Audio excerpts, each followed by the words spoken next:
Assalamu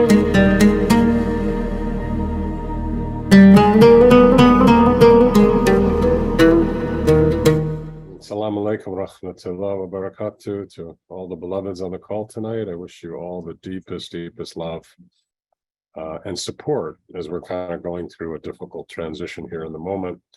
But Allah knows, and it's all perfect, and I'm sure that it will all come out exactly the way it's meant to be. So let's just all trust and not worry, but just continue to stay in the love and the unity, because that's really what our Tariqa is about. So let's start with the Fatiha. Today we're going to do the Fatiha to open up how Allah would like us to carry Sufism in the West. We're a Western world here, although there's certainly people calling from all over the world now. But initially, Sidi brought this in for the West. So we're going to look at what is the way that is being asked of us to carry Sufism in our Tariqa at this point. Okay, so everybody close your eyes. Go ahead and drop into your hearts.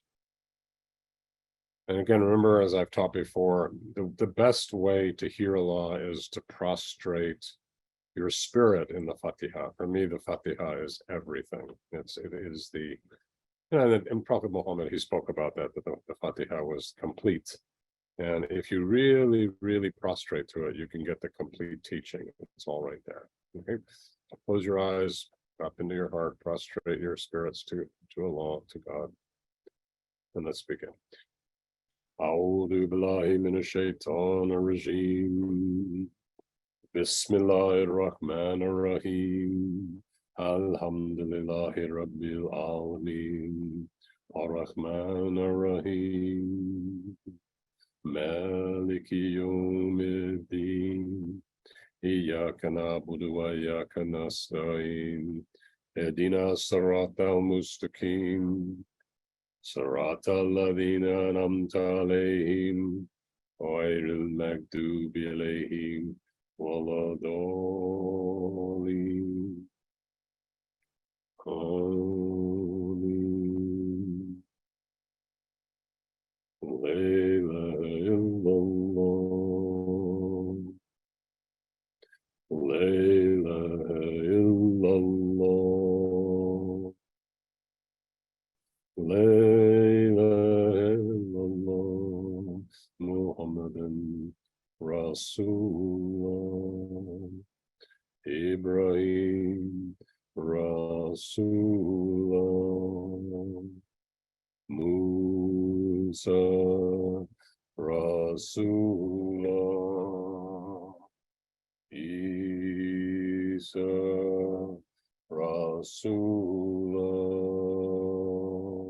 Alayhi salatu.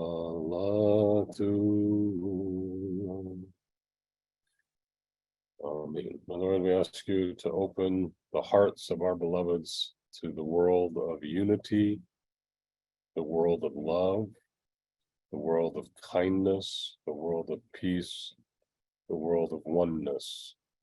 We ask you, my Lord, to help us to bring the goodness of love and peace out to the world, and that the connection to the Sufi way helps us to really deepen the pure love, the love of God, the love of others, the love of ourselves in the right way to all the world, so that we can find peace on our planet and not be in the fight of argument and who's right and who's wrong, but rather that we stay in the world of love and peace.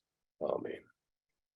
Everybody, would you make a personal dua, ask Allah Most High, what is it that Allah would like from you? What is Allah asking of you? And the Tariqa Shadhdhuliyya.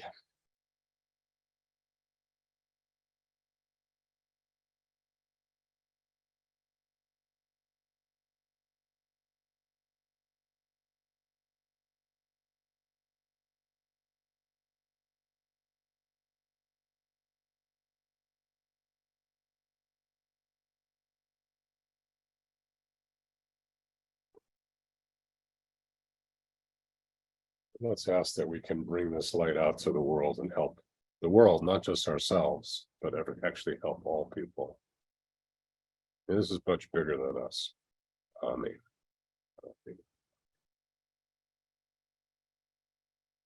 Okay, so as you know, there's a lot going on in the Tariqa right now. I'm sure most of you are aware of it. A lot of changing and a lot of shifting happening.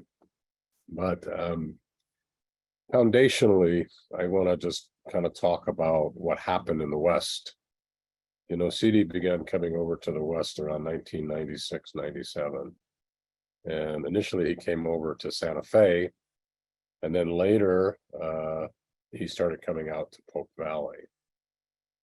And he came out to Pope Valley for about 20 years. It began around 97, 98, I think it was, around that time. And then he died, I think, in 2017. So it was around 20 years, almost exactly, that he was bringing the message to the US. I spent many, many, many, many years next to CD. And in the beginning, the first 7 years, I called him every day. We talked every day for, I'm sorry, is it 2:15? Excuse me. Okay, stop for a lot. Time goes. Anyways, I spent a lot of time talking with him every day. And for the first 7 years that I was with him, I called him probably every day. We spoke for anywhere from 5 to 15 to 20 to 30 minutes every day. And during that time, he was teaching. We never talked about me. He almost didn't allow it. Like, he wouldn't even allow me to ask a question. Maybe at the very end, I could ask a personal question, but that was it. He would say, "I'm here to help you to hold the beloveds. I'm here to teach you how to be with the beloveds." And that was what our conversations were about. And CD taught all of us, and me especially, but all of us, how to be earth. He taught us how to be earth. He taught us how to be kind. He said, if you speak loudly to people, they will not listen. They will be afraid. You have to speak gently. You have to speak softly to them. You have to care for their hearts. And that was the messaging that he brought. And so the messaging was always be gentle with people.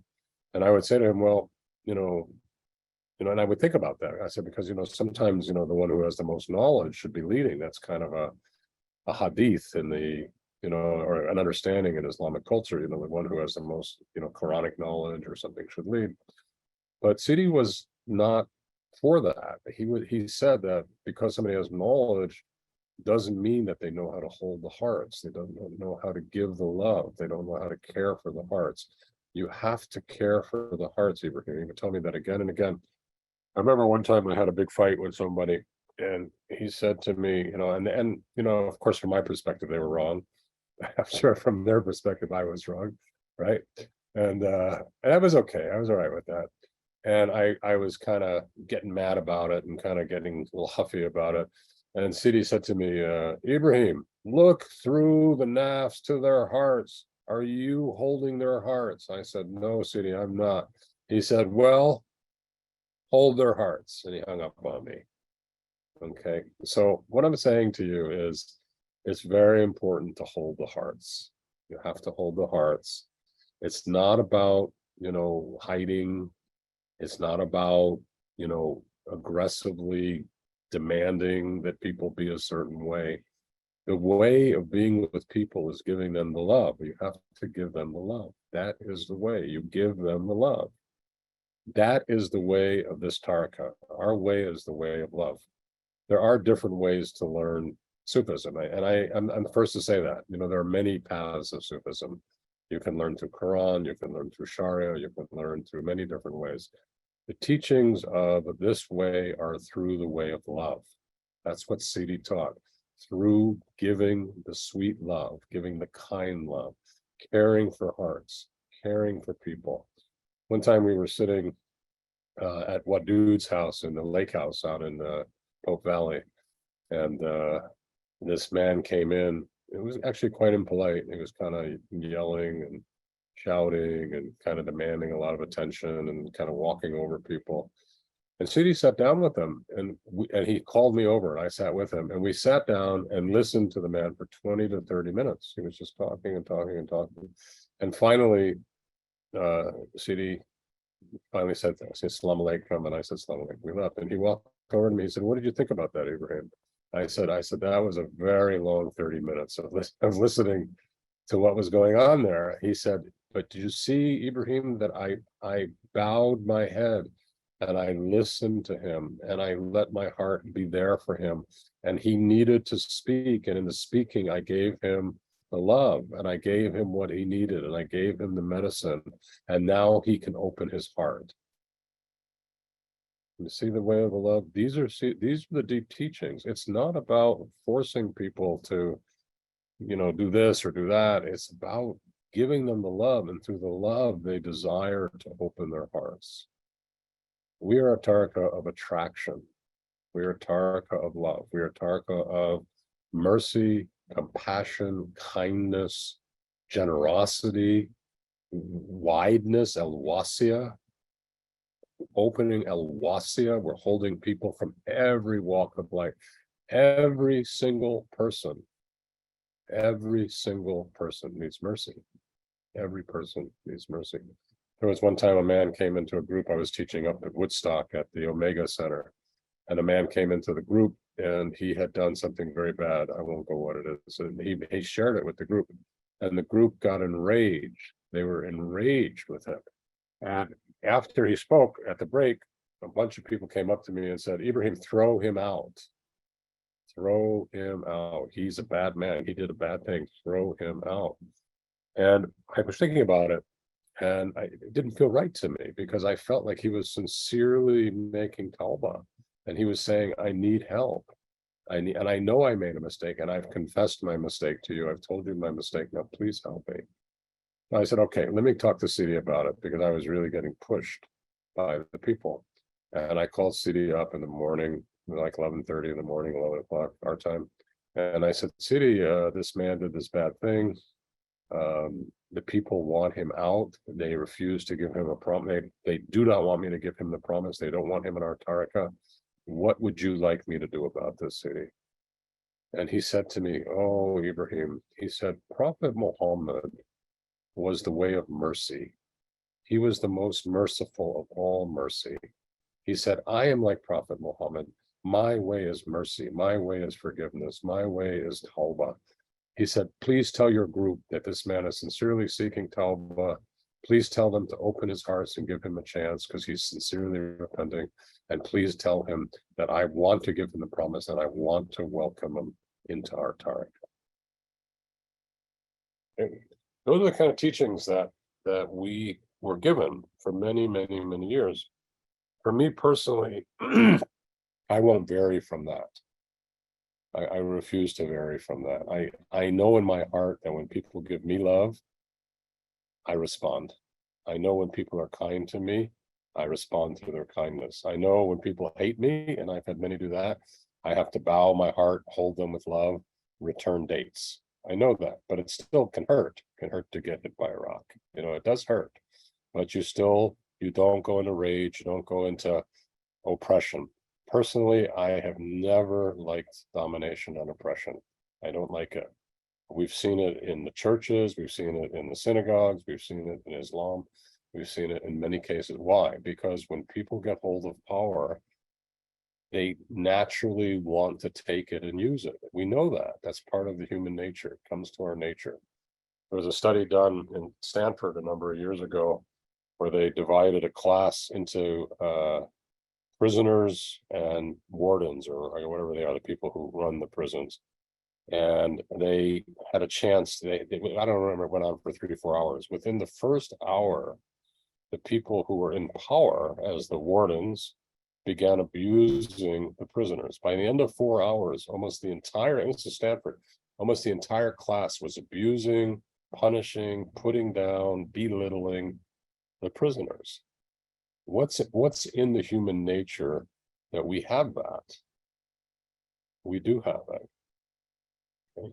But we have to learn how to carry the love first. If you don't have the love, you really don't have anything. You have to understand that. Without love, you don't have anything. Without love, you don't have anything. You can be the greatest Quranic scholar in the world and be hafiz. You can learn it and remember it. But if you're practicing it without love, you don't know it. because the Quran is really a statement of love for God and God's love for us. You have to come from the deep love to understand it. If you don't understand the Quran through love, you've missed it. You've missed it. If you don't understand the Quran through mercy, you've completely missed it. There's mercy, but you have to look for it. You have to understand it. Why is the mercy there? Where is it? Sometimes you see some of the things that are written there, you're like, oh, there's no mercy here. But from the point of view of the spirit, it's merciful. From the point of view of what goes on in the spirit, it brings the deepest mercy and possibility for that spirit to reach to the unity of God eternally. It's trying to help us. It's trying to teach us, but we have to understand it. It's not there only as a stick or as a warning or whatever it is. It's coming as love. It's coming as mercy. We have to understand it that way. And yes, there's a role for power. There's a role for strength. There's a role for commanding the right, forbidding the wrong. There's a role for those things, but only when you've understood mercy and love. And if you don't understand mercy and love, you really shouldn't be doing those things, because you will break hearts while you do it. You will hurt people.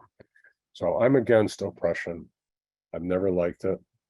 I've seen people, where somebody is reciting something. I don't know, I think this was in the Juma today. I might have heard this, but I've seen it myself, where somebody will recite something. Okay, let's say they're reciting Arabic and they say, Bismillah ar-Rahman ar-Rahim. Okay. If you come to that person and you say, you said it wrong, it's not Bismillah ar-Rahman ar-Rahim, it's Bismillah, and you shift it, but you say it in a way that is denigrating to the person, that person may never want to say Bismillah ar-Rahman ar-Rahim again, because you've traumatized them. You've put it inside of them. Okay. If you say, you said it beautifully, your sincerity is so beautiful, but you might want to say it a little bit like this, because maybe it will actually help you get more response from God.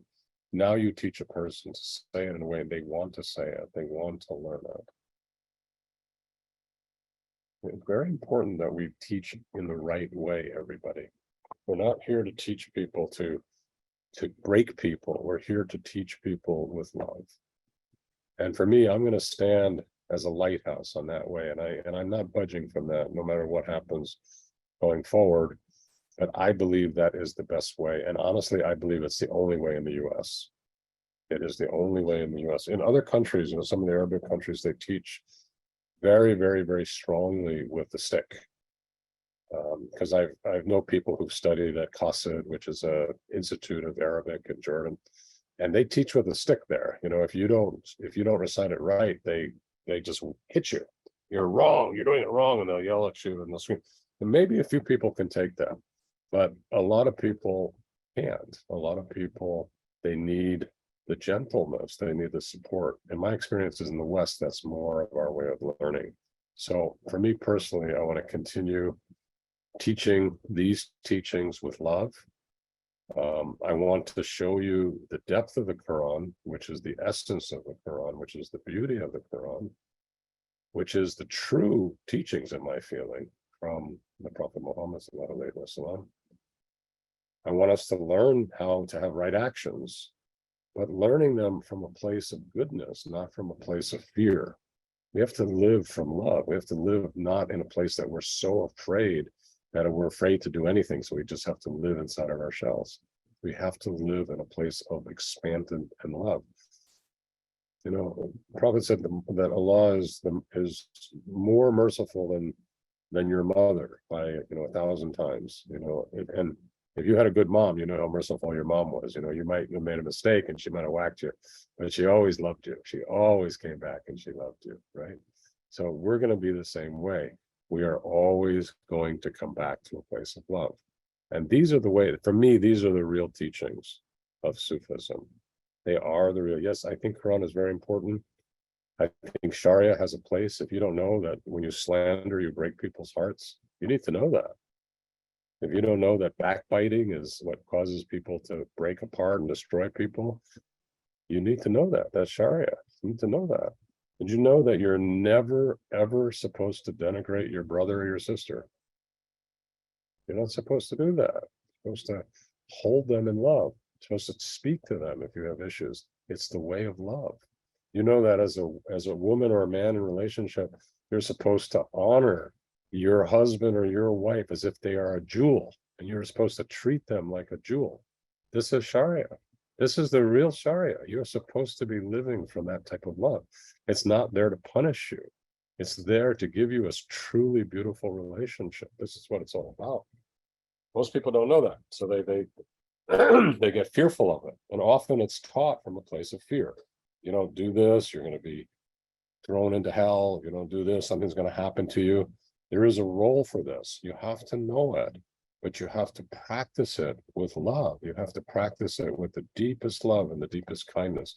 This is really what it's about. It's not just about, teaching these principles. You have to teach them with the right way.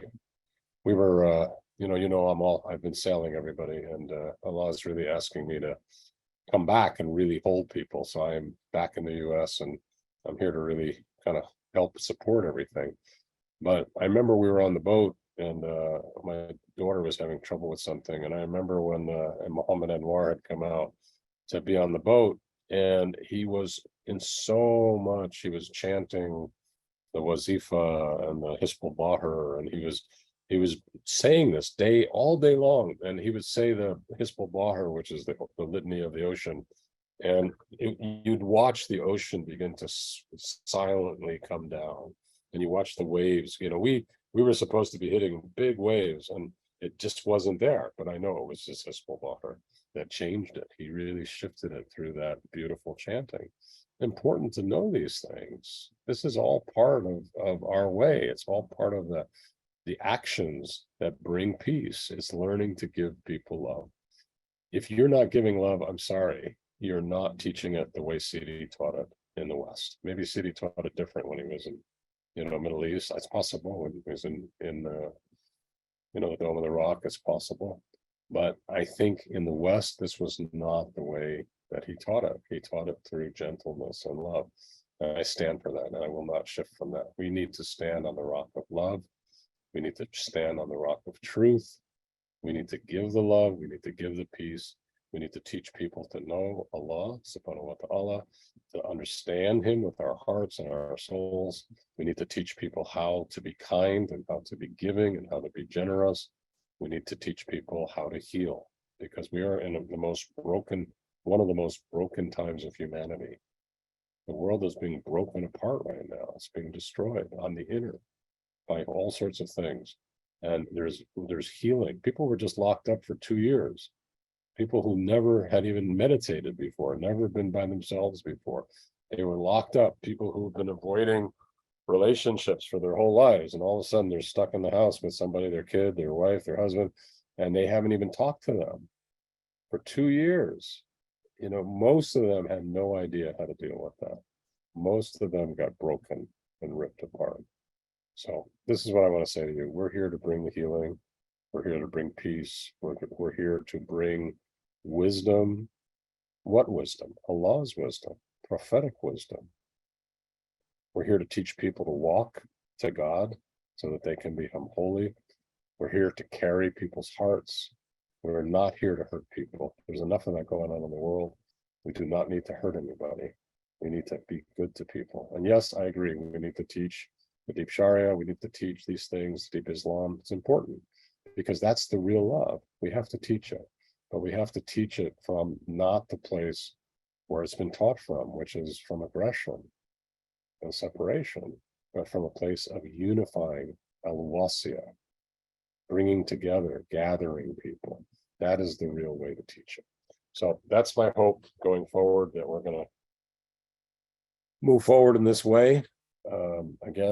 I think, that there is a call for people to know a little bit more of the religion, a little bit more of the Sharia. So I think we will probably bring a little bit more of that in so you can understand it.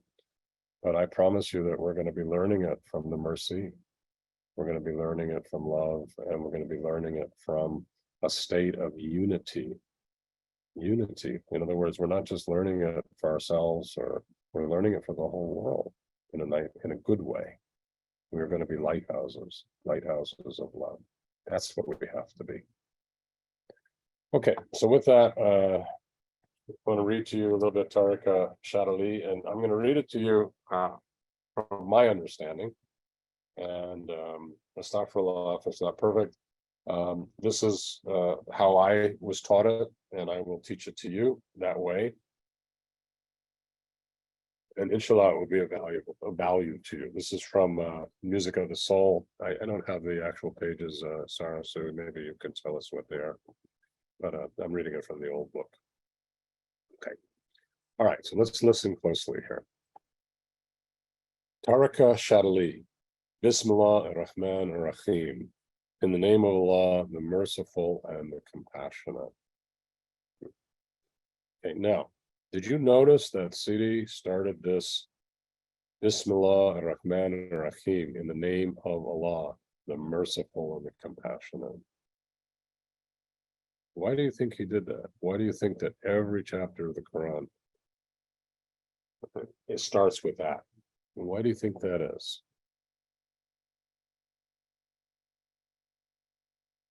Okay, I want you to really use your intelligence now. You have to really use your intelligence. I want you to really think about these things.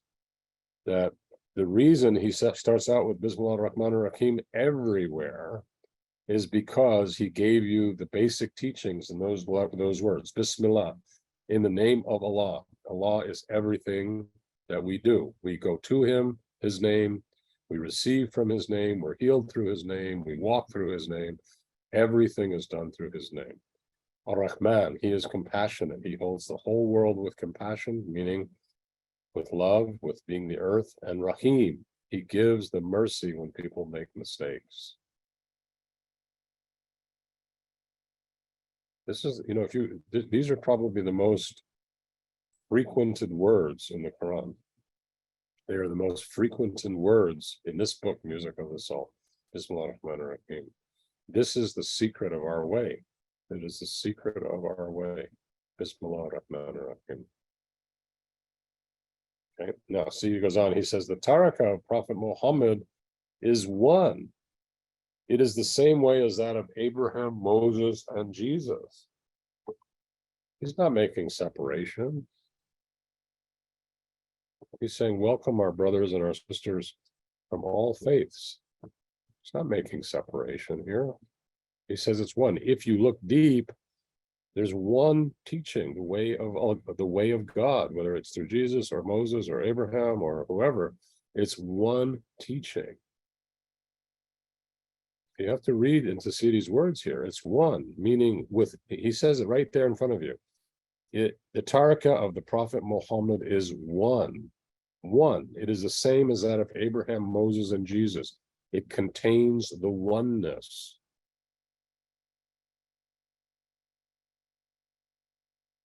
If you want to know the way to reach God, then pray 5 times a day and make dhikr. Those are our simplest practices. He's giving them to you.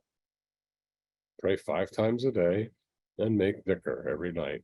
Sit and remember the name for an hour or more if you have the stamina, or less if you're sick.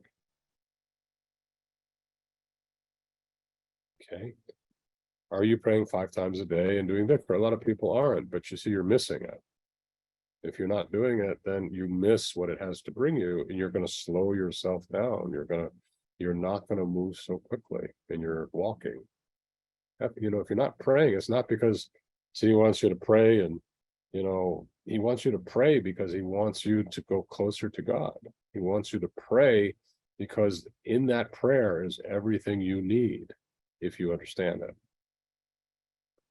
He wants you to make dhikr 1 hour a day, usually in the night. He prefers it if you make dhikr 2 o'clock, 3 o'clock in the morning. He says this is the race way to God. It is the race way to God. If you want to move quickly, you need to get up in the night. If you don't, okay, you don't have to. If you're too tired, that's another thing. You're sick, that's another thing. But if you can, use the night. Get up in the night and use that time. If you're not using it, you are slowing yourself down. Okay. He said, this way of the Shadhdhuliyya way is the straight way. What does it mean, straight? It means honest. It's telling the truth. It's being in the heart.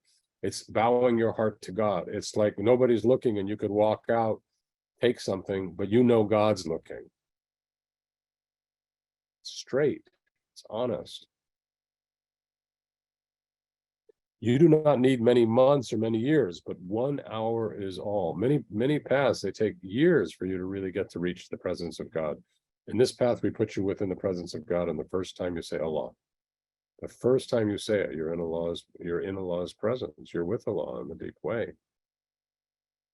Okay? And that's something you may not realize it, but that's very unusual. It happens immediately. I had a friend of mine, we were sailing together years ago, and he'd been in a different tradition, and I had him say Allah. He said it for like 10 minutes, and he said, I don't know what happened to me, but now I'm enlightened. He walked, he said, whatever happened to me with this connection, my mind is broken open into light. This is what I was waiting for. I'm now enlightened. And he was walking. I said, well, you're not really enlightened yet, but you've touched the world of God for the first time, and you're experiencing what enlightenment's about. Okay. 1 hour is all that is necessary to know the Tariqa and to know your God. All of you come as children to him, so I must give you understanding of who you are. All of you are from the knowers. All of you are from the knowers, al-arafun, the knowers of God. If you are not knowing, then you are in the beginning of knowing. And this is the beginning which the ends of most of all the ways have not yet reached. There is only one way, no more ways. All ways converge here. Muhammad is the Insan al-Kamal, the perfect man, and through him all the knowledge, the Ma'rifah, from Adam until now, is ours, because the truth is within our hearts. This is the way of the Muhammad of the time, or the Jesus of the time. Who's Sidi talking about when he says the Muhammad of the way, the Jesus of our time? He's talking about the Insan al-Kamals of our time. He's talking about himself. He's saying that in my heart, I hold Muhammad's light. In my heart, I hold Jesus's light. He's saying that we are Insan al-Kamal. We are the Muhammads of our time. He is the prophet of the holy light, meaning that the Insan al-Kamal is guiding you to the holy light, the Imam al-Huda, and to turn back to the way of Muhammad, which comes through him. It is the way of truth and its embodiment. Okay, so see, he's telling you what he's teaching you. You see it, he's giving it to you. This way is the way to know God. I knew this after meeting for 1 hour my Sheikh Abdul Rahman Shadhdhuliyya. No way is faster than this one, and no way has more knowledge. No way is faster than this one. I feel Sidi's spirit here. Can you feel the love he's sending out of his heart? Like, just close your eyes for a moment. You can feel it. It's like a river of love that's being sent out to you to guide you back. So he wants to take you back to the holiness of Allah. He wants you to take you back to the oneness of Allah. Okay. There is no way with this with more knowledge. The Sheikh takes the hand of the Murid and he says to him, now you are facing God. Okay, Murid means a traveler, one who's, the beginner, the one who's stepping on the path towards God. So he takes the hand. So imagine this, everybody close your eyes for a moment. Okay, Sidi, myself, we're taking your hand and we're bringing you into the presence of God. You're going into the presence of God. See if you can allow yourself to sit in that presence for just a moment. Okay, put your heart, prostrate your heart down deep, deep, deep before God. Put yourself down in God.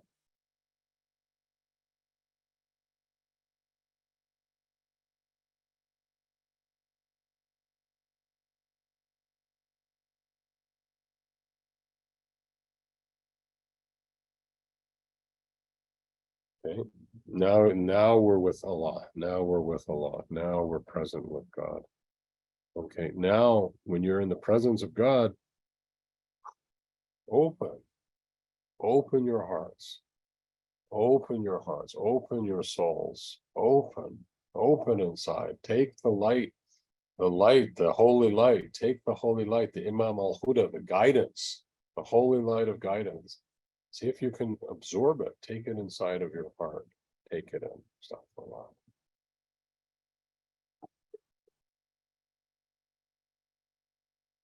The Sheikh takes the hand of the Murid and says to him, now you are facing God. Now you're coming into God's presence. Now you're face to face. He says, this is who you are, meaning who you are is one with Allah. Who you are is one with Allah. You're no longer separate. You're no longer separate. Let go. You let go of the separation. Let go of thinking you know everything. You don't. Be with Allah. Allah knows, but you have to surrender yourself. This is who you are. You see that your eye is really the eye of God, and there is only one eye. Okay, when you start to really see the eye of your heart, the eye of your mind opens up. There's not two eyes like you have in your head. There's one eye only. That eye looks towards the truth of God. Okay, but you have to break free because you've been taught so many things that are not right. You've been taught that you're bad. You're taught that you had original sin. You've taught that you were created in evil. You've been taught bad things. Those things are hurting you. You're not evil. You're not been created in sin. You were created in beauty. You were created beautifully. Nothing wrong with your creation. You have to let that go. It's destroying you because you start to believe that everything about you is bad. You have to let it go. The Tariqa Shadhdhuliyya is the way of the person who forgets all things and returns back to the truth as in the beginning, meaning the truth of your soul in the beginning. You know when you were in that truth? When you were in the womb of your mom. When you were in the womb, when you were first born, you were very, very pure. But then you got filled with all sorts of stuff. This is who you are. This is how you have to be. This is how you have to act. This is what you're supposed to do. This is what's real. This is what's not real. You're born in sin. You're not a good person. Those things filled you up and then you closed. I want you to drop those things. I want you to let them go because they're no longer needed.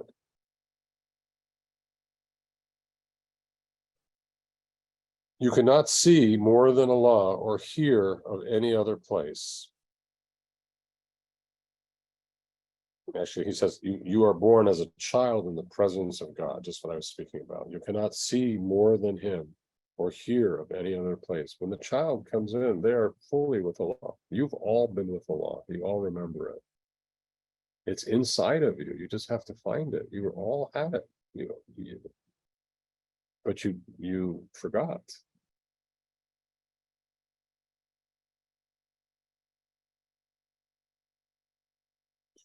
You do not sleep. You are with God. You cannot speak without him. You are with God. You are in God. You are to God. You are in the origin of all things. You have to come back to yourself. Come back to yourself.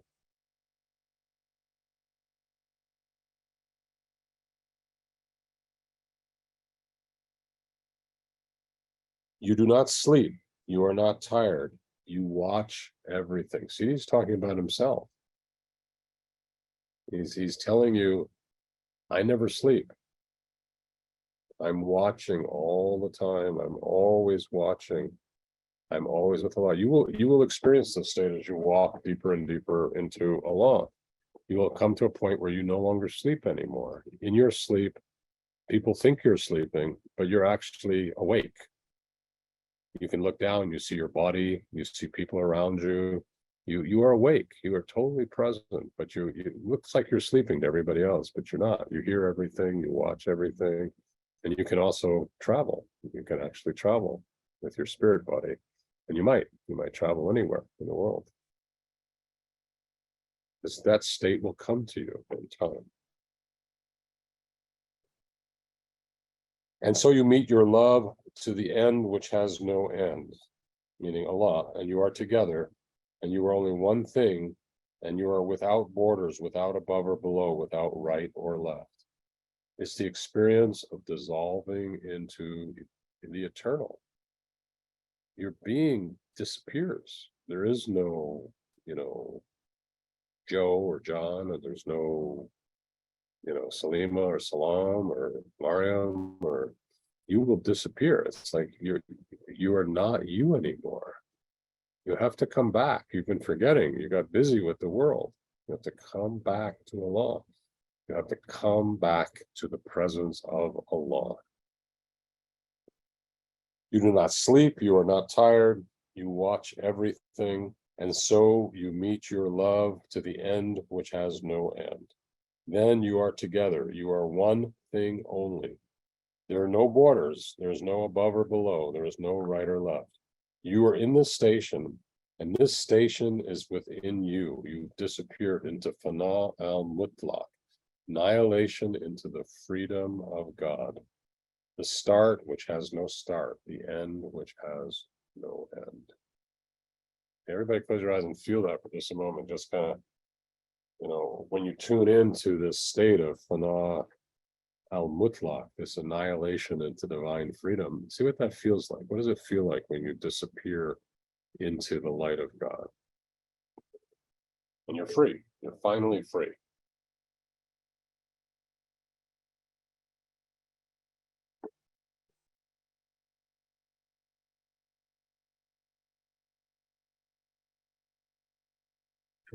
This is your destiny. Your destiny. Allah created you for this.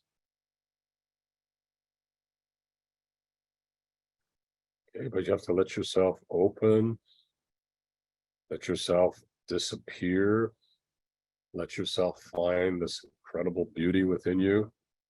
Let the body fall away, let your ego fall away. You have to even let your heart fall away, so that you're fully born into the light of God.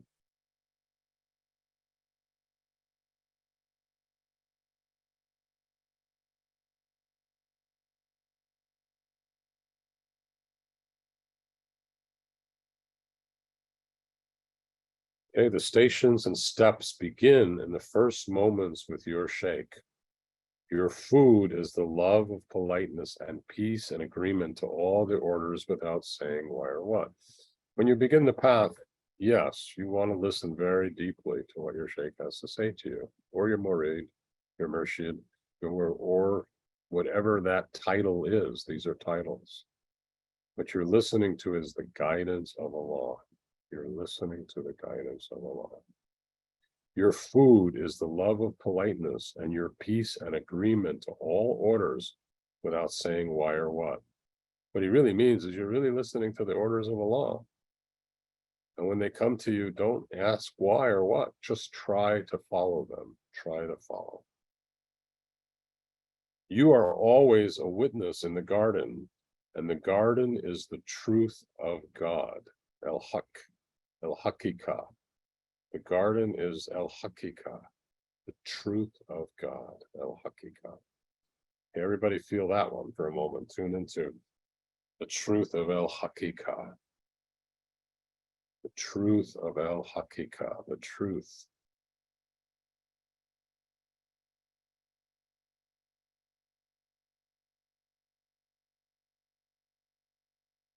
And now as you feel the truth, feel the joy. There's so much joy in Hakika. There's so much happiness. It's a joyful experience. Like you're dancing.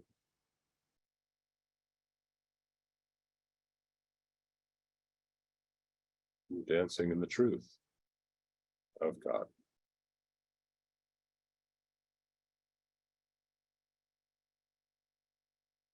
You are always a witness in the garden, and the garden is the truth of God. Because here you are so near the King of Kings, you only say what Allah gives you to say. And now you're going to get very, very close, and you're no longer speaking from, who you are anymore. You're listening to Allah. You're speaking what He asks you to speak. You're mostly silent. And why? Because you're experiencing the truth.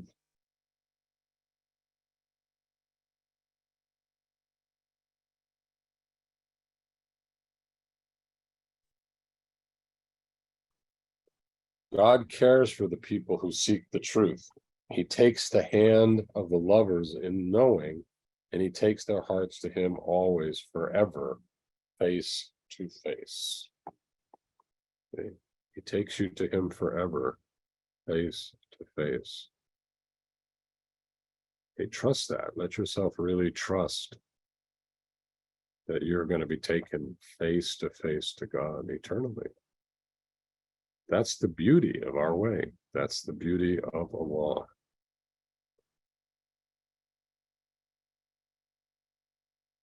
We ask Him that we may not be ashamed when we meet Him. We ask Him that there may be no veil between us and Him, and to make us always under His eyes and His orders, hand to hand joining. Okay, feel this state. This is now He's talking about very deep state that we're always, always, always, always, always, always, always, always with God, always taking His hand, always hearing His orders, always being in the love and His mercy, even when we make mistakes. And you will always make mistakes. It is never over. We always will make mistakes. But Allah will forgive them, and Allah will teach us through the mistake to be even more holy.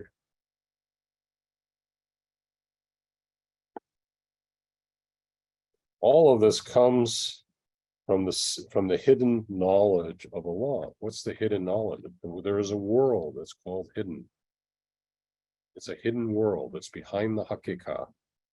It's the world that actually brings the understanding of why Hakika exists. It's called the world of the hidden, the bottom, the deep hidden.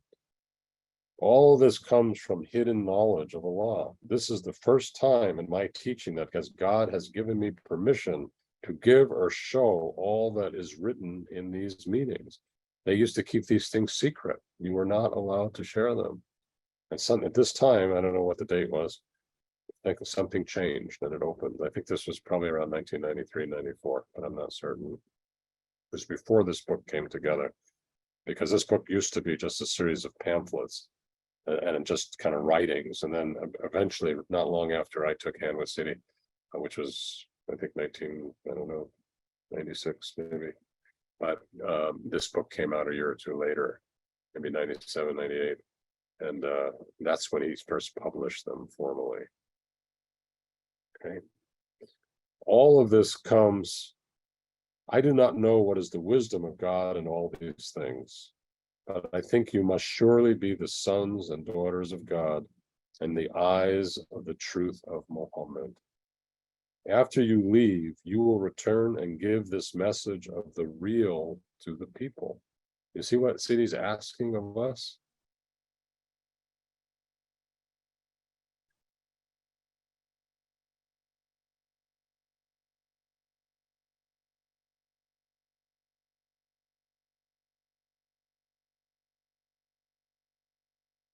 He wants us to return and to give the message of the real to the people. Then you are like guides. You are the light in this world, this weeping, sad world. He wants you to be a lighthouse. He wants you to shine your light, to shine God's light that's coming through you into the world. He wants you to shine it. He wants you to speak it. He wants you to give it. And he wants you to give it gently. He wants you to give it beautifully. A lot of trauma out there. Many people are very traumatized. They have to give it with great love. Then you are like guides. You are the light in this weeping, sad world. You will be with the prophets and the messengers of God. They will be around you. They will come to you. You will be asked by God about this message.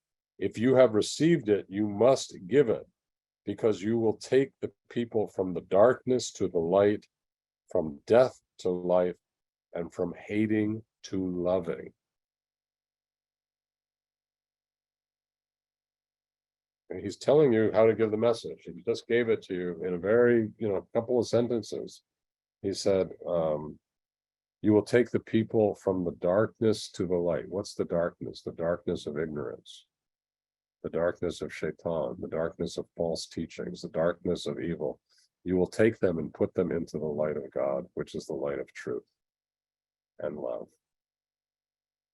You will take them from death, living dead, worthless, useless lives where they're imprisoned and they never get out of their prisons. They're living like zombies. They're dead. He wants you to take them out of that death, and he wants you to give them a holy life, that they have meaning in their life, that there's value in their life.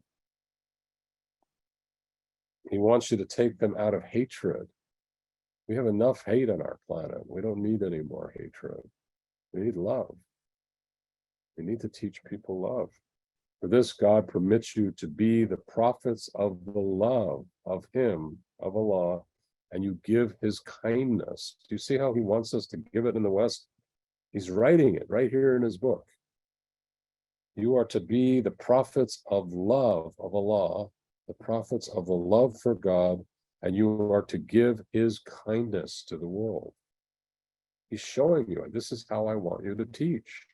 This is how I want you to guide people. It's written right here. For this, God permits you to be the prophets of the love of him, to teach people to love God and then give his kindness. This is your work, like the work of the candle, which is light. But your work is with the love of God, and give light to those people whose way has become dulled.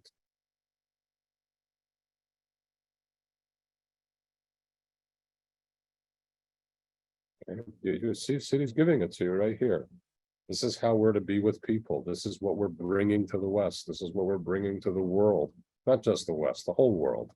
There's no place in the world, India, Bangladesh, Pakistan, Russia, you name it, the Ukraine, there's nowhere in the world, Afghanistan, that they do not lead love. There's no world. And teach them the way, yes, I agree, but teach it with love. Then you will live, and they will live in the compassion of God and the prayers for God forever.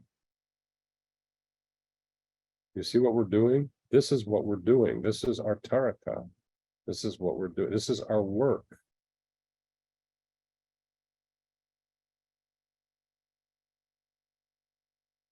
You are the people of him, of Allah, and you are in the reality forever.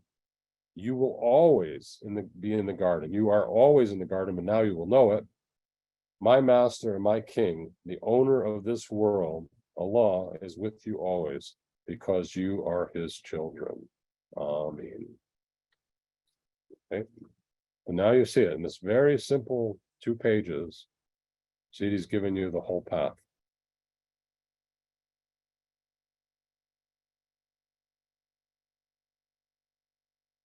Okay, so let's go through it just briefly. Okay, first of all, he says that his way is one. It's one with all ways. He reminds you to pray 5 times a day and do dhikr. He says it's a straight way. He says you do not need many months and years of learning this, that you can learn this in 1 hour. He says, but 1 hour is all that is necessary to know the Tariqa and to know your God. You see, he's not saying to you, you've got to learn the fiqh, the law, and learn it and study it for 20 years to know the way of God. He's saying you can learn this in 1 hour. Not that it's nice to know those things. I really do value them. I really do. But our way is the way of the heart. It's the way of being present with God moment to moment. He says, you are from the knowers. You were born in your soul to be knowers of God. If you realize that, that's the greatest compliment Siddhi could give you. Because Siddhi again and again says the highest way is the people who know God. When he says you're born of the knowers, he's saying that you are born to be of the exalted one. You're born to know God. He can't give you a higher compliment than that, if you don't understand that. He said, this is the way of the Muhammad of our time, or the Jesus of our time. He's talking about himself, but he's also talking about the Insan al-Kamals. He's talking about the true guides. He says, these are the prophets of the holy light. And the holy light he's talking about is the Imam al-Huda, the light of divine guidance. He's saying, take on the way of Muhammad and receive the light of Imam al-Huda, the light of holy guidance. He says, your way is to know God, to face God, to listen to God face to face. And he said, there you will know who you are. Now your eye will become the eye of God. God will look through you. That happens, by the way, when you reach Makkah. When you reach Makkah, God's eyes look through you. You're not really looking anymore. Allah looks through you. He works through you. He says the Tariqa Shadhdhuliyya is the way of the person who forgets all things and returns back to the truth as in the beginning. Okay, so look, he's telling you the way of the Tariqa. You forget all things that you've been taught. You can forget all the stuff that you learned about who you're supposed to be, all the programming that you had as a child and as an adult, competition, being the best, knowing what's right. You forget it, and you return back to be like children, innocent, pure, holy, open.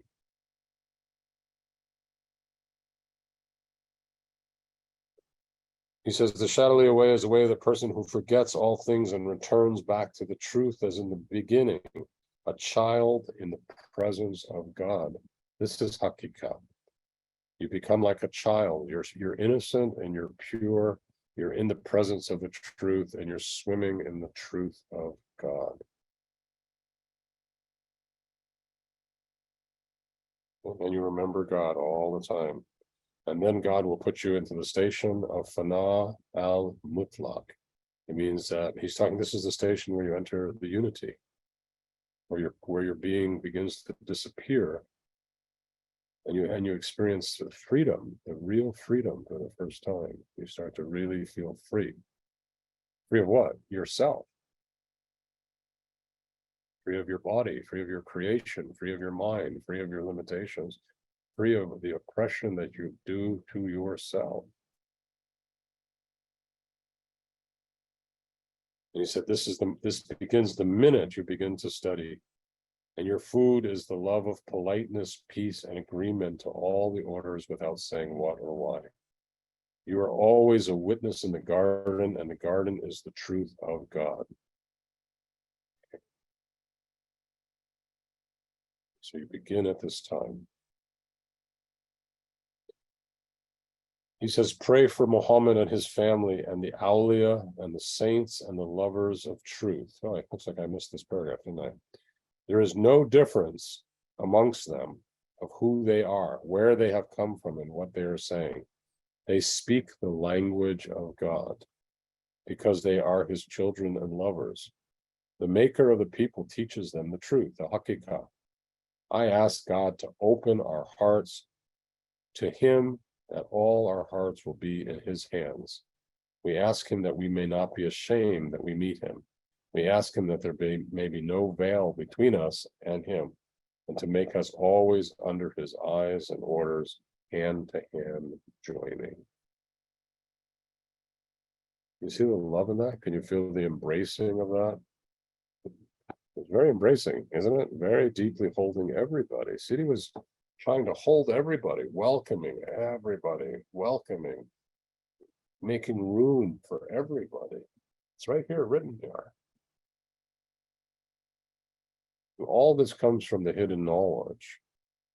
It is the hidden knowledge, the Gnostics who can read into the hidden worlds. What is a Gnostic in the world? Of someone who has reached the Baka and the Baka Billah, and they are able to access the deep worlds of the secret knowledge and share it. And then he says, I was now given permission in this particular reading, whenever this was, to share this. And then he says, then you are like guides, and then you are the light in the world, and you will return to give this message to the people. We're at that time, everyone. This is the time. Many of you have walked a long time. It's time to start giving the message of unity, of oneness. If you've received it, you must give it, because you will take the people from the darkness of ignorance to the light of truth, from death, which is what happens to us when we destroy ourselves, to meaning in life, and from hating to loving. These are foundational teachings. For this, God permits you to be the prophets of love of him, and you giving his kindness. Okay. You see what we're here to do now? Is it clear? He's written it here right in this paragraph. This Tariqa Shadhdhuliyya, he's shown you exactly what he wants from you. It can't be any clearer than this.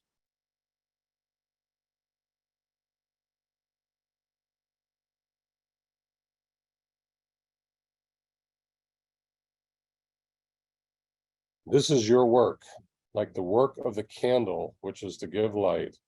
With the love of God, give light and love to those whose way has become dulled. Then you will live, because you give the light, and they will live, because they receive the light, and you will live in the compassion of God and the prayers of him forever. That's who we're becoming. This is the real. The real is somebody who contains that, who shares that, who lives the love, who brings El Hay to people, who brings El Alim to people, who helps by knowing it in themselves. You can't bring it to others until you find it in yourselves. If you haven't become love, how are you going to teach other people to love? Then you will live and they will live in the compassion of God and the prayers of him forever. You are the people of Allah in the reality forever. This is our goal. This is our goal.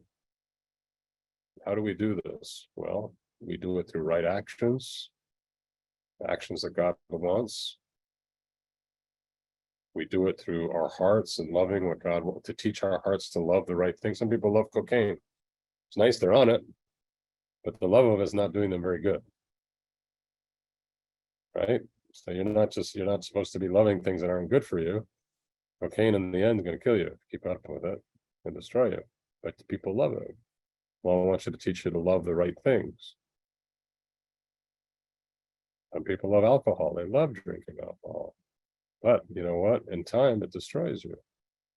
You're an alcoholic, you lose your marriage, lose your money. Eventually, you get hepatitis and you lose your life. You know, it can be very, very, very, very disastrous for people. Allah wants to protect you from that. And yet people love it. Doesn't mean it's right. You are the people of him in the reality forever. You will always be in the garden. My master and my king, Al-Malik, Al-Malik, Al-Mulk, the owner of this world, is with you always because you are his children. And that ends it. So there we are. That's the Tariqa Shadhdhuliyya, everyone. She gave it to you, and I think it's now very clear, right? We all understand it. We've all heard it. We all read it. And I think it really shows that we are to be the people of love, the people of truth, the people of kindness, the people who bring light and love and kindness and goodness to the world. And we enliven the hearts that have been broken. And we bring life to people who have died because they just gave up on life and they're just living like shells. We care for people. Okay, that's the first thing we do as a Tariqa. After that, you can learn everything else, but that is the first thing. If you don't know the love, you don't know our way. First, you learn the love. Okay, so I think that's most of it. I guess we have a few minutes left. So if anybody has anything to share, I can see it. Latif Sorensen, what would you like to share? Because I saw you going very deep with this. What would you like to share? What came to you?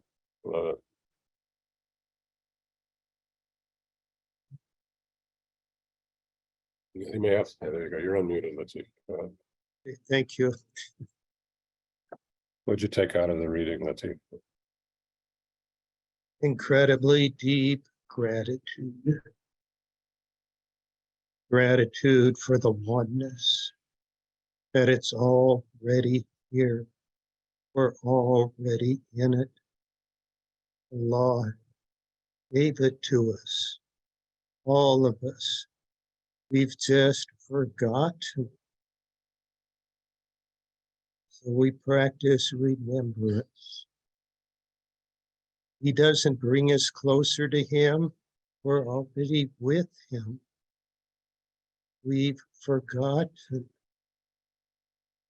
He's reminding us again and again to wake up. We don't have to come home. We're already there. We're at home. We've forgotten. One of the first practices we're taught on this path is remembrance. It seems simple. It's foundational. Every moment being in remembrance of Allah, with Allah. And we're not doing it.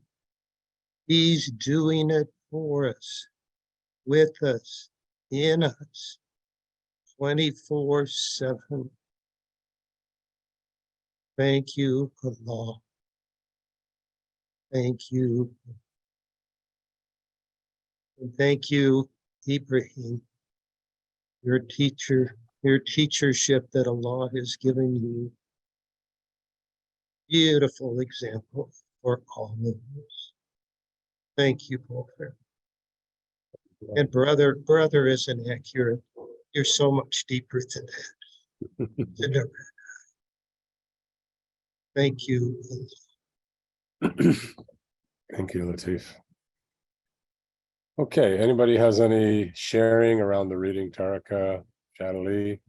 Not so much personal questions about what you might have going on in your own life, but more around the sharing of the reading. That would, feel free to raise your hand. I might call on a few of you. If I don't see any hands come up, then get ready because we never know. But anybody like to share? Our hands up if you want. I'm sorry, who is it? Sorry, can you manage that? Because I can't. Sure, yes. Beloved Aisha Jean, do you have a question for us? Well, it was a personal question. It has to do with what you have been teaching, but it's personal. If it's related to teaching, I'm okay with it. So if you see if you can phrase it in a way that everybody can learn from it, because I think this is for all the people to learn about these things. Well, I'm wondering, I have woke up several times in the middle of the night and gotten up, but I'm like blank. I just don't or can't bring up anything. I'm not sure what that means. No, you don't have to. I think you're too used to bringing things up. You have to learn to just be in the silence and be Just happy. sit with it. Yeah, Okay. just with that. Absolutely. Just sit with that. Okay, thank you. You're welcome. Anas, do you have something?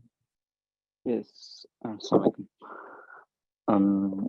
I think I've just realized that how much I do self-oppression and how it's affecting me for connecting people and doing the love. I just realized that. I thought like okay, being in this path last 1 year, okay, I'm okay, I could pick a lot of changes, but the today's class it's really pointed out to me how it's impacting my whole life in relationship, having marriage and everything. I'm not going that far, but yeah, I think I forgot to do my 5 time prayers.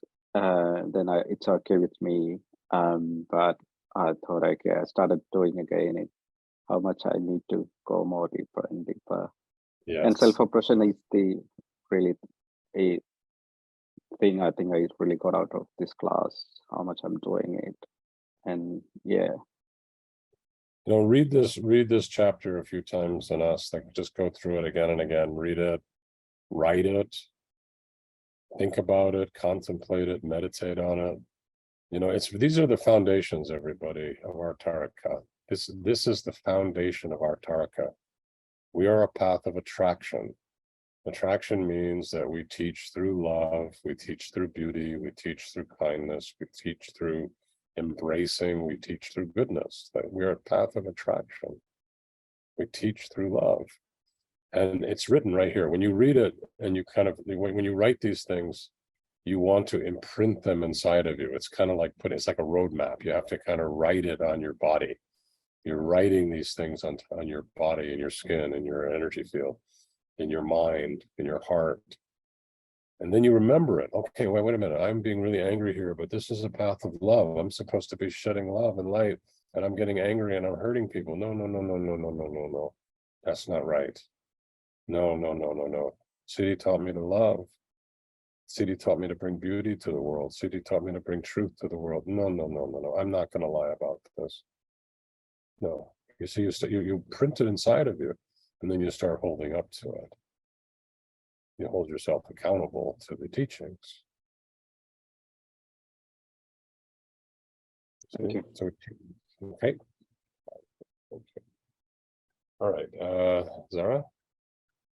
Assalamu alaikum, beloved Murshid. I had a question about Tariqa Shadhdhuliyya. But first I wanted to thank you for everything you've done for us, because before I knew you, I was a lousy Muslim. I didn't pray Salat 5 times a day. I didn't fast properly. And then you put the blueprint of the love inside of me. And all of a sudden I get super excited for Salat and fasting and I had a bad opinion about hijab, and you made me a real Muslim and even thinking about wearing hijab outside. So, alhamdulillah. Oh, I lost you. I can't see you anymore. Okay. Thank you. Alhamdulillah. Thank you so much. And my question about the tariqa was, yeah, I'm not going to say too much about it, but people are saying like the Qutb has emerged of the Shadhdhuliyya Tariqa. I don't know if you have any guidance about that. Is it really the Qutb of the Shadhdhuliyya Tariqa who has emerged? Where did you hear that? In Morocco, from one of the Shadhdhuliyya Tariqas there. They say he's the Khatam of the awliya. I think there's a lot of scrambling for Qutb today. I think the Qutb, everybody, is the pole. In the secret teachings, there's 5 inside out camels on the planet at any time. And each one essentially holds a continent, and they're responsible for walking a continent. And the Qutb is one dies, they're the one. So let's say that the one holding was the continent of the Middle East, like Sidi was the Qutb. He was holding, he was living in Jerusalem. So he was carrying that part of the world. I'm not sure exactly what the borders are. Okay, when he dies, the one that was next, moves in. Okay, and then when that one dies, the one who was behind him moves in, and has gone like this since Prophet Muhammad has died, and has been carried forward like this for over 1600 years now. Okay, so the Qutb is there. The Qutb, there's always a Qutb, and there will always be someone that dies, and there'll be one that replaces him, and that's how it goes. It goes on. It goes on that forever. Shadhdhuliyya path is known to carry the Qutb. The Shadhdhuliyya path is where the Qutb has come out of. But there are many, many Shadhdhuliyya Tariqas. Shadhdhuliyya path is not like the Pope, where you have everybody's under the Pope. On the outer, there are many, many sheikhs, many, many Murshids, many, many teachers. There are many people like that. And, and as the current Qutb is dying at this time, it is true. And as he dies, there'll be a new Qutb that will take that place. That's what happens. But that has not been announced yet. So don't rush in to think that it's there, because Allah has not brought it into announcing yet. It's not been revealed, and the old Qutb has not left yet. So it is not yet time. So be careful. Many people feel it happening and are hoping, especially the sheikhs who people of Baka, who have real knowledge and are able to reach the hidden worlds. They see it, they know it's happening, they're aware of it. But Allah has assigned, if you really know it, it's the Qutb will be the one who is next to the current Qutb. That will be the next one. And that is how it's been since the Prophet had died, peace and blessings be upon him. The one next to Sidi. The one After. Yeah, well, there's already been two since Sidi's died. There's already been one that has come and died, and another one who's there now. So we don't know how long they're going to stay there, but there is a Qutb there now. But he is dying. His time is ending soon. Oh, Alhamdulillah. Thank you so much, Ibrahim. Thank you, Zara. I'm sorry. Did you have another question, beloved? 'Cause we're just... no, alhamdulillah. No, alhamdulillah. Alhamdulillah. Loves that we do have a few special guests tonight. If you're willing to keep your hearts together, Ibrahim spoke about how we're here to bring the peace and to be lighthouses of love. So there's a beautiful, amazing new program that's about to begin through the peacemaking at the University of Sufism. And we have some of the lead faculty here for that program. Inshallah, I'd love to have them share a little bit about that with you, and inshallah, just allow your hearts to receive that. Thank you, Sarah. This is Nura Laird. Assalamu alaikum, everybody. There were so many beautiful topics covered tonight. It's such a broad theme, this Shadhdhuliyya umbrella that we're all walking underneath and into. I think the peacemaking program has a lot of relevance to the themes that were mentioned tonight. Specifically, I don't want to talk about it too much because there's not a lot of time left, but specifically, Sarah Sue mentioned at the beginning the dream that I had. Suddenly it's becoming public domain. But in the dream, Sidi specifically said to me 3 times, very audibly, like he was right there in the room, tell them to hold all the sides in their heart. And this was a little over a month ago, so I've been walking with it and trying to feel not just what that means, but what it feels like to embody it.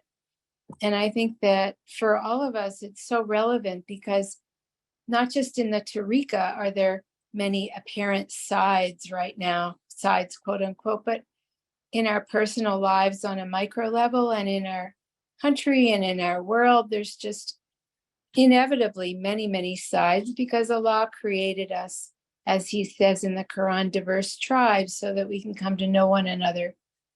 So we're always going to be running into this level of diversity, and some of it's going to hit our nafs, and it's going to be hard to, as Ibrahim was telling us, to love and to hold in our hearts the different sides, people who represent different things. So that's one of the big themes in peacemaking, is to help ourselves walk to a place where we can learn how to do that in our hearts. And it's not a theoretical thing, it's real. And then, of course, the law tests us in our daily life in many ways, all of us, no one's exempt. And then how do we return to that place of holding it all in our hearts with love? So I think that's one way that the peacemaking program ties into the themes that are so germane right now in the Tariqa, and the themes that Ibrahim brought up about the Shadhdhuliyya way. Thanks, Sarah. Alhamdulillah, alhamdulillah. Inshallah, I'm hoping to attend the program myself, and this will be the third time I've done the University of Sufism Year 4. So it's a beautiful, extraordinary program, inshallah.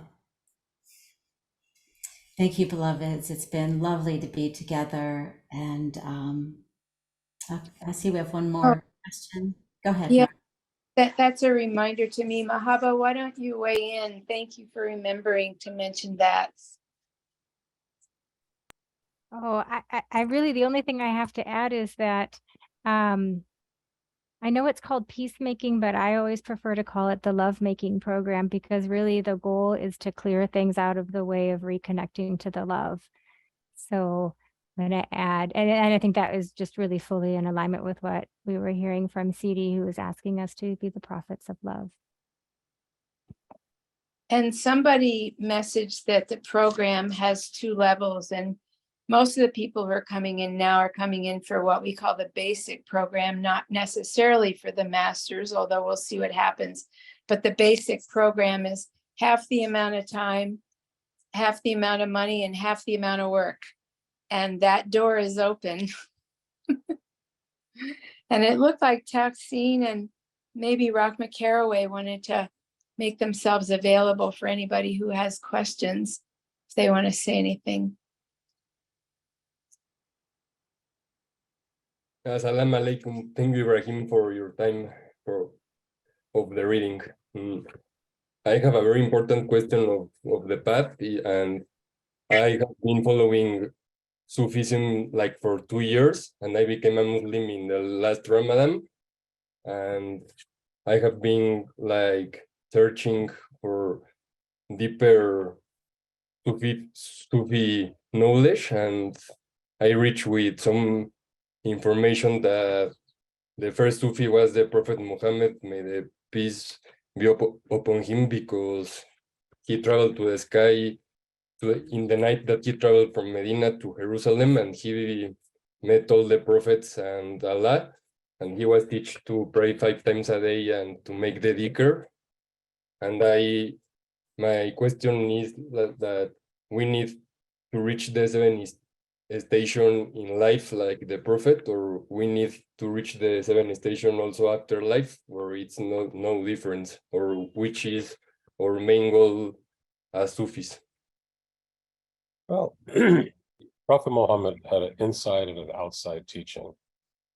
The outside was for our bodies, our eyes. That's where the word Sharia comes from. He would teach us, don't look at things you shouldn't look at. Don't drink things you shouldn't drink. Don't listen to things you shouldn't listen to. Don't go into evil places and listen to evil, because it gets inside of you. If you put yourself in a place where evil is, and you go into a place with it, it will get in you. It seeps into your being and it corrupts you. So he was trying to teach us on the outside the right thing to do. But he was also teaching in the inside. He was teaching inside. He was teaching us how to be merciful and kind and loving. And he talked about in Hadith that he always worked on his companions. He was always purifying his companions. So Sufism, this rendition, there have been many renditions of Sufism over the prophets, and many prophets taught a version of Sufism. Now, this one we call Sufism, but it comes from purification, because Prophet Muhammad purified his companions and made them ready to receive God's light. Okay, now for me, everything has a pole. Everything that we do in life wraps around a pole. So if your pole is money, then your whole life becomes about making money, and your pole of your life is money. That Prophet Muhammad's pole was mercy. He was the pole of mercy. Mercy means that he had the understanding of what was right and wrong, and he knew how to forgive people, be kind to people, cover up faults, be good to people. That's the seed of Sufism. The seed of Sufism is mercy. It comes from the word ikhlas. Ikhlas means sincerity. Sincerity, when we're deeply sincere with Allah, we become merciful and we receive God's mercy. So that's my answer to you. Don't just learn the mind, because if you just learn the mind, all the teachings from the mind, you're going to get hard. You'll become hard. You'll become aggressive. You'll become righteous. You may become arrogant. But if you build yourself around a heart full of love, then you will always be kind, and Allah will love you. Okay, thank you. Well, I have to reach the state of unity of the seventh station in this life or in the afterlife? No, tomorrow. Tomorrow? Okay. No. Allah, be nice if you could reach it. You could reach it tomorrow. If you surrendered completely, you could reach it tomorrow. Okay. It's all about surrender. Thank you. But you work on it. We're not reaching it. We're not trying to reach it sometime else. We're reaching it while we're alive here. It's the main goal to live it here. Live it here. First, before you live the unity, you have to live the love. Okay. Because if you don't have the love, you'll never live the unity. You won't reach it. Has to be love. Okay. Thank you so much. You're welcome. Assalamu alaikum. And everybody, I want to just say one thing. I want to support the program by Nura and the group. Peacemaking. This city taught this peacemaking to them. And it's about how to resolve conflicts and separation between people. And if you're living in a situation in a family, or you're living in a house where you have problems, it's very important that you know how to mediate, how to bring peace in conflicts. And I think that they do a really fine job of it. So I hope that for those of you who feel the call to that, let yourself begin to learn that. It will help you very much. Islam, do you want to say something? I just would like to sing that beautiful song that you're very familiar with. It feels like it would be a nice closing for the class tonight. Would that be okay? All right, go ahead. Okay. Beloveds, we love you. You are our brothers and sisters. We choose to live in harmony with you. We choose compassion. We choose forgiveness. We honor the light within you. We honor the life within.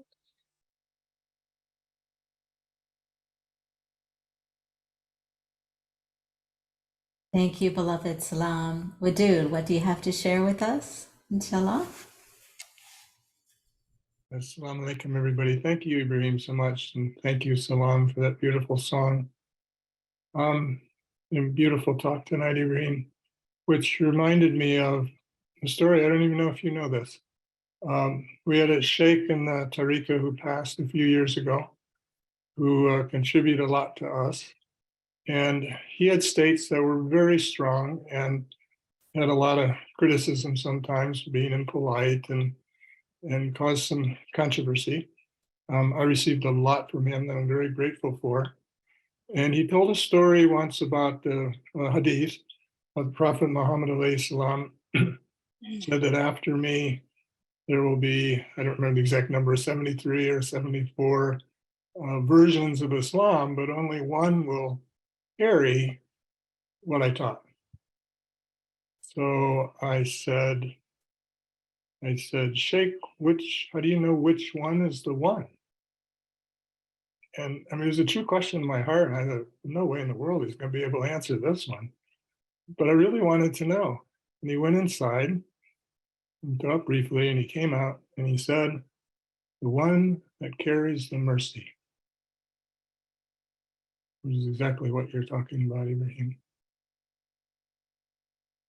So it's been true north for me, for myself, and for all of my brothers and sisters.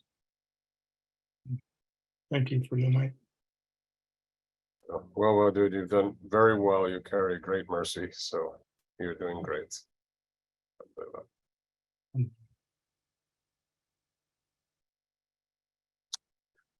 Okay, Sarah, I'm going to say goodnight, and I thank everybody who joined us tonight, and appreciate you all hanging on the call as long as you have. I know it was a long call tonight. And I wish you all the best. And Sarah, I turn it back to you. Assalamu alaikum, everyone. Alaikum assalam. Thank you, everyone. Thank you for being here tonight. We love you all. Assalamu alaikum wa rahmatullahi wa barakatuh.